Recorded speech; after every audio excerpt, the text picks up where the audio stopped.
आज 14 जुलाई है, दिन मंगलवार। ये है पटना समाचार। आइए जानते हैं आज की 30 फटाफट बड़ी खबरों को। बांकीपुर उपचुनाव में नामांकन के दौरान नया घटनाक्रम सामने आया। पर्चा दाखिल करने के तुरंत बाद तेज प्रताप यादव की पार्टी जेजेडी की उम्मीदवार वीना मानवी को पुराने मामले में पुलिस ने गिरफ्तार कर लिया। वहीं बीजेपी उम्मीदवार नीरज सिन्हा और जनसुराज के प्रशांत किशोर ने भी अपना नामांकन दाखिल किया। आर्म्स एक्ट से जुड़े मामले में अनंत सिंह और भोजपुरी गायक गुंजन सिंह ने गोपालगंज सिविल कोर्ट में सरेंडर किया। इसके बाद उन्हें जमानत मिल गई। जमानत मिलने के बाद दोनों ने कहा कि उन्हें न्यायालय पर पूरा भरोसा है और उन्हें साजिश के तहत इस मामले में फंसाया गया है। वैभव सूर्यवंशी ब्लैक सूट और चश्मा पहनकर विंबलडन मैच देखने पहुंचे। अपने पहनावे को लेकर उन्होंने कहा कि जो सामने मिला वही पहनकर आ गए। इस दौरान युवराज सिंह के साथ उनकी तस्वीर भी सोशल मीडिया पर साझा की गई। पटना में संयुक्त सचिव की गाड़ी से शराब तस्करी का मामला सामने आया है। कृषि आयुक्त की लगी इनोवा कार से अंग्रेजी शराब की तस्करी का खुलासा हुआ है। इस मामले में पुलिस ने 3 आरोपियों को गिरफ्तार किया है। बिहार में आज से हेली टूरिज्म सेवा की शुरुआत हो गई है। इस सेवा के तहत 10 मिनट की हेलीकॉप्टर जॉय राइड 2100 रुपए में कराई जाएगी। वहीं पटना से वाल्मीकि नगर तक हेलीकॉप्टर यात्रा के लिए 5000 रुपए देने होंगे। इसके लिए बुकिंग भी शुरू कर दी गई है। पटना में तैनात एक ट्रैफिक इंस्पेक्टर पर उनकी पत्नी ने महिला दरोगा से अफेयर का आरोप लगाया है। पत्नी ने आरोप लगाया कि मुनी मीना ने 10 लाख रुपए का ऑफर दिया और विरोध करने पर उनके साथ मारपीट की। पीएमसीएच में आउटसोर्सिंग कर्मचारियों ने वेतन नहीं मिलने के विरोध में हंगामा किया। कर्मचारियों का कहना है कि उन्हें पिछले 6 महीनों से वेतन नहीं मिला है। हंगामे के कारण काम प्रभावित हुआ और ओटी वार्ड की सेवाओं पर भी असर पड़ा। मोतिहारी में अपने प्रेमी से शादी की जिद को लेकर एक नाबालिग लड़की 150 फीट ऊंचे टावर पर चढ़ गई। सूचना मिलने पर पुलिस मौके पर पहुंची और ड्रोन की मदद से उसके पास फोन पहुंचाया। इस घटना को लेकर कई घंटों तक हाई वोल्टेज ड्रामा चलता रहा। मौसम विभाग ने खगड़िया, भागलपुर, मुजफ्फरपुर, वैशाली समेत 10 जिलों में बारिश का ऑरेंज अलर्ट जारी किया है। बाकी सभी जिलों में मौसम सामान्य रहने का अनुमान है। इन क्षेत्रों में लोगों को उमस भरी गर्मी का सामना करना पड़ेगा। बिहार सरकार ने राज्य में खाद्य सुरक्षा व्यवस्था को मजबूत करने के लिए 13 अगस्त 2026 तक 11,04,425 नए राशन कार्ड जारी करने का महाअभियान शुरू किया है। इस लक्ष्य को समय पर पूरा करने के लिए मुख्य सचिव प्रत्यय अमृत की अध्यक्षता में हुई उच्च स्तरीय बैठक में राज्य भर में प्रतिदिन 36,814 नए राशन कार्ड जारी करने का कड़ा निर्देश दिया गया है। बिहार के सबसे बड़े सरकारी अस्पताल पटना मेडिकल कॉलेज एवं अस्पताल ने आपातकालीन सेवाओं को त्वरित बनाने के लिए नई ट्रायल्स प्रणाली लागू की है। अब इमरजेंसी में आने वाले मरीजों की प्राथमिक जांच के बाद महज 2 से 5 मिनट के अंदर इलाज शुरू कर दिया जाएगा, जिसमें पंजीकरण की औपचारिकताएं बाद में पूरी होंगी। रेडियोलॉजी भवन में 2 अत्याधुनिक सीटी स्कैन और एक शोध आधारित MRI मशीनें स्थापित की जा रही हैं, ताकि गंभीर मरीजों को जांच के लिए बाहर न जाना पड़े।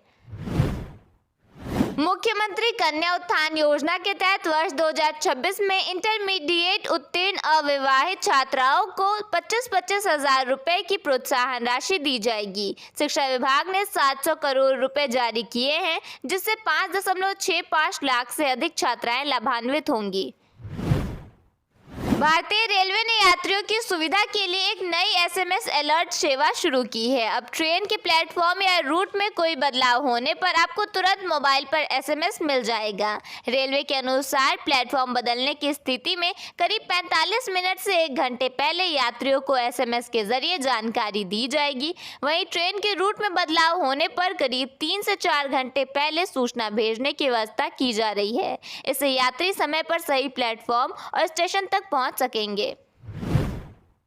बिहार सरकार ने राज्य में हेली टूरिज्म सेवा की शुरुआत की है, जिसके तहत 18 जुलाई से पर्यटक बहुत ही कम किराए में हवाई सैर का आनंद ले सकेंगे। इस योजना के तहत पटना से वाल्मीकि नगर का किराया 5,000 रुपए, राजगीर का 4,000 रुपए और कैमूर का 6,000 रुपए तय कर दिया गया है, जबकि पटना शहर की 10 मिनट की जॉय राइड सिर्फ 2100 रुपए में की जा सकेगी। सरकार द्वारा भारी सब्सिडी के साथ चलाई जाने वाली यह सेवा हर हफ्ते शनिवार और रविवार को उपलब्ध होगी, जिसकी ऑनलाइन बुकिंग बिहार पर्यटन विभाग की वेबसाइट पर शुरू हो चुकी है।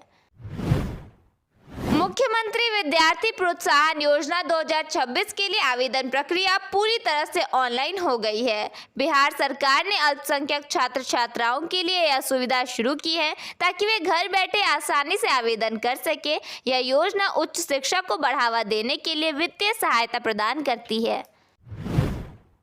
योजना के तहत बिहार विद्यालय परीक्षा समिति पटना से इंटरमीडिएट परीक्षा प्रथम श्रेणी से उत्तीर्ण अल्पसंख्यक छात्राओं को 15,000 रुपए की प्रोत्साहन राशि दी जाएगी। वहीं बिहार राज्य मदरसा एजुकेशन बोर्ड से फोकानिया परीक्षा प्रथम श्रेणी से उत्तीर्ण छात्र एवं छात्राओं को 10,000 रुपए तथा मौलवी परीक्षा प्रथम श्रेणी से उत्तीर्ण छात्राओं को 15,000 रुपए की सहायता राशि प्रदान की जाएगी। बिहार के सोनपुर में बनने वाली ग्रीनफील्ड सैटेलाइट टाउनशिप के लिए जमीन खरीदने की प्रक्रिया शुरू हो गई है। नगर विकास विभाग ने इसके लिए प्रशासनिक मंजूरी दे दी है। बाजार से लोन लेकर बनने वाले इस हाईटेक शहर से स्थानीय स्तर पर रोजगार और बिजनेस को बड़ी रफ्तार मिलेगी। पटना सिविल कोर्ट से खान सर को राहत मिली है, उन्हें अग्रिम जमानत दे दी गई है। इसके साथ ही जेल में बंद उनके 2 बॉडीगार्ड्स को भी जमानत दे दी गई है। कोचिंग विवाद मामले में यह फैसला सोमवार को सुनाया गया। पटना के मोकामा घाट और औटा इलाकों में गंगा अपने उफान पर है। करीब 10 फीट जमीन नदी में समा चुकी है, जिससे स्थानीय लोगों में भय का माहौल है। सीआरपीएफ रेंज और उपचार केंद्र जैसे महत्वपूर्ण स्थानों पर भी खतरा मंडरा रहा है। कटाव की सूचना मिलने के बाद जल संसाधन विभाग और बिहार बाढ़ नियंत्रण समिति के अधिकारी मौके पर पहुंचे। बांकीपुर सीट के लिए जनसुराज के कैंडिडेट प्रशांत किशोर ने पर्चा भर दिया है। नॉमिनेशन से पहले जनसुराज ने शक्ति प्रदर्शन किया। प्रशांत किशोर पटना के स्काउट एंड गाइड मैदान में कुछ देर के लिए भी पहुंचे थे। जनसुराज की तरफ से इस दौरान शक्ति प्रदर्शन किया गया। बांकीपुर उपचुनाव को लेकर जेजेडी की ओर से वीना मानवी ने नॉमिनेशन किया है, लेकिन इसके बाद पुलिस ने उन्हें गिरफ्तार कर लिया। ऐसे में तेज प्रताप यादव ने उनकी पार्टी की कैंडिडेट वीना मानवी के खिलाफ साजिश रचने का आरोप लगाया है। वीना मानवी ने कहा कि मुझे किस मामले में गिरफ्तार किया गया, इसकी भी जानकारी नहीं दी गई है। वैश्य समाज के लोगों से अनुरोध है कि मेरा साथ दे, मेरे नॉमिनेशन को रद्द कराने के लिए ये सब किया जा रहा है। नालंदा के हिलसा रेलवे स्टेशन पर सोमवार सुबह एक मालगाड़ी की 4 बोगियां पटरी से उतर गईं। इस घटना के कारण रेलवे क्रॉसिंग को बंद करना पड़ा, जिससे रेल और सड़क यातायात दोनों प्रभावित हुए। चुनावी हल्फनामे से प्रशांत किशोर की संपत्ति को लेकर लंबे समय से चला आ रहा सस्पेंस खत्म हो गया है। प्रशांत किशोर और उनकी पत्नी के पास कुल मिलाकर 198 करोड़ रुपए की संपत्ति है। प्रशांत किशोर खुद 96.07 करोड़ रुपए के संपत्ति के मालिक हैं। प्रशांत किशोर ने बताया कि उन्होंने सलाह देने के अपने पुराने प्रोफेशन से 3 साल में 241 करोड़ रुपए कमाए हैं, जिनमें से 98 करोड़ रुपए जनसुराज पार्टी को दान कर दिए गए थे। राज्य के शहरी क्षेत्रों में लोगों को बेहतर आवास उपलब्ध कराने के लिए सरकार बड़ी पहल करने जा रही है। सरकार आवास बोर्ड की वर्षों से खाली पड़ी सरकारी जमीन का उपयोग कर नए आवासीय परिसर विकसित करने की योजना बना रही है। इसका उद्देश्य है कि विभिन्न आय वर्ग के लोगों को किफायती और आधुनिक सुविधाओं से युक्त घर मिल सके। इससे खाली पड़ी जमीन का बेहतर उपयोग होगा और शहरों का योजनाबद्ध विकास भी तेजी से होगा।